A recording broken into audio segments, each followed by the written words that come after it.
السلام عليكم. تصريح قوي وخطير ومفاجئ من لاعب الوداد المغربي جلال الدودي، هسمحهولك دلوقتي.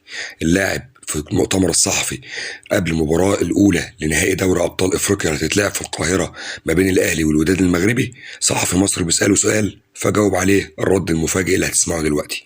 قبل بس ما نبدأ، صلوا على النبي، اشترك في القناة، فعل زر الجرس، شير الفيديو وحطوا اللايك جميل. الصحفي المصري بيسأل جلال الدودي بيقول له الأهلي لو سجل أهداف في مباراة الذهاب اللي هي في القاهرة هيصعب المأمورية جدا على الوداد ومش هيقدر يعوض قدام الأهلي في المغرب.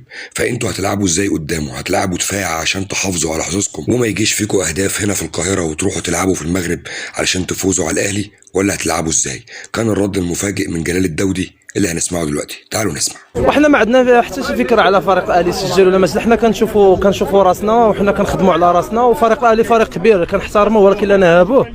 وحنا راه جينا نلعبوا اليوم عندنا هذه المباراه، حنا ابطال افريقيا وان شاء الله. يعني قلت لك كنتمنى، وعندنا حنا اول حاجه عندنا ثقه كبيره في نفسنا وعارفين اننا جايين نديروا واحد النتيجه ايجابيه باش نلعبوا مباراه الاياب بكل اريحيه. وكي قلت لك راه حنا هما ابطال افريقيا وان شاء الله ما يكون الخير.